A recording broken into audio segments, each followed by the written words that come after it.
Just ছোট্ট একটা জিনিস দূর থেকে দেখা তুই আমার বিচার করে ফালালি। তুই একটাবার জানলি না যে আমি ওই জায়গায় কি করছি? আমার বন্ধুটার জন্মদিন আমার ফোন দিছে, আমি যাইতে চাই না ওই জায়গায়। আমি ওখানে কইছি যে আমার কাম আছে, তো আমি আইতে পারুম না, তারপর আমার জোর করে নিয়ে গেছে।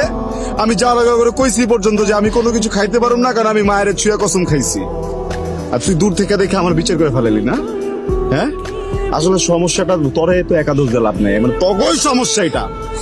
তগর জন্য সবকিছু করা লাগে। একটা পোলা যখন কিছুই করবো না, যখন খারাপ থাকবো, তখন ওই পোলাটা যে খারাপ ওই বাদাই মা তোর ফ্যামিলি কথা শুনাইবো, তুই কথা শুনাবি, ওরা সমাজ কথা শুনাইবো। আর যখন ওই পোলাটা পুরোটা জিনিস বুঝা নিজে কামে ঢুকবো, নিজে কাম করতে যাইবো, তখন আবার কবি যে তুই সময় দাস না। করুম কি আমি পাগল হয়ে যাবো? তখন মেয়ে মানুষরে পাইতে হইলে এইটা করতে হইব, তখন মেয়ে মানুষরে পাইতে হইলে ওইটা করতে হইব। আরে মেয়ে মানুষ পাইতে গেলে যদি এত কিছু করতে, তাহলে নায়িকা বিয়ে করুম। তুই কে তোর কি লেগা বিয়ে করুম? আমি ক আমি আমি আমি ভালো রাখতে পারবো না। আমি রাখুন না তোরা ভালো। যা, তোরা কি ভালো রাখবো? তুই জায়গা যা, তুই যা।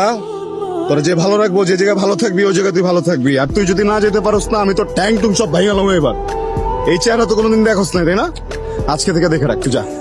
তুই বিয়া করবি, আর তোর যদি বিয়া না হয় একদম টাইম হয়ে গেলাম কয়ে দিলাম। আমি নিজে উকিল বাপ থাকুম, আমি সাক্ষী দিব, আমি উকিল বাপ, আমি সাক্ষী দিব, আমি কাজ হমু, সবকিছু করে তোরা বিয়া করে আমার জীবন থেকে এত দূরে পাঠাই দেবো, যদি কোনোদিন আমার মনে কষ্ট দিতে না পারোস তুই। আমাকে এতগুলো কথা শোনাই দিলা।